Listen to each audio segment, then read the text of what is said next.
Now, the rest of the story. Little Dory Kappelhoff was born to dance. Her talent was apparent by the time she entered kindergarten. Through grammar school, she took dancing lessons and performed in public. All kinds of dancing came easy to Dory. Tap and modern acrobatic and ballet, everything. And still in those days, even the most gifted dancers needed partners. So Dory got herself a partner, a 12-year-old boy named Jerry Doherty from her dancing school. That is how the team of Doherty and Kappelhoff came to be and came to become an instant success in their hometown Cincinnati. They pleased every audience. They won every contest.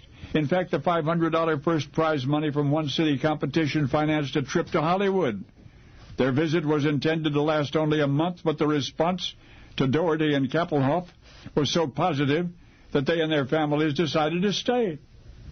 They'd return to Cincinnati briefly to settle affairs, to say their goodbyes, but then Hollywood, permanently. Dory was just barely a teenager at the time.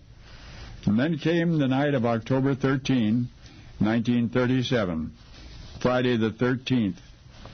Dory and her mother had planned to leave for the West Coast the following morning, but that night Dory and three young friends went for a car ride. It was a cold, rainy night, so the car windows were closed tightly. The radio was going full blast. Crossing the railroad tracks, none of the youngsters heard the locomotive coming, nor did they see its light until it was too late. In the crash, both in the front seat were thrown through the windshield. Dory crawled from the back seat onto the pavement, tried to stand but could not.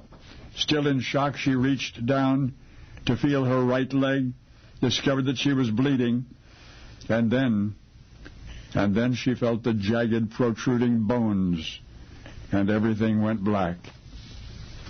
Dory's first waking thoughts in the hospital were concern for her dancing. The doctors didn't tell her right away that her leg had been shattered, that she may never walk again, much less dance. There was intricate surgery on that leg, followed by months in a wheelchair. A premature attempt at dancing broke Dory's leg. Now the girl would have to spend at least another year in a heavy cast and on crutches if the bones were ever to heal. And so, one Friday the 13th, died the dance team of Doherty and Kappelhoff. Talented young Jerry Doherty never did find another suitable partner.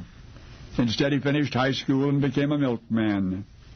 As for Dory, therapy was prescribed for her to help her endure the agonizing months of inactivity.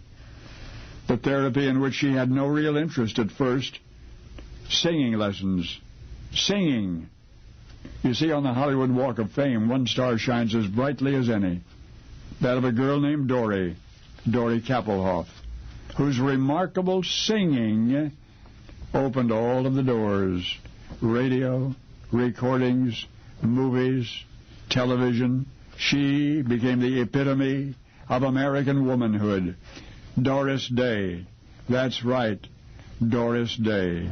Only now you know the rest of the story.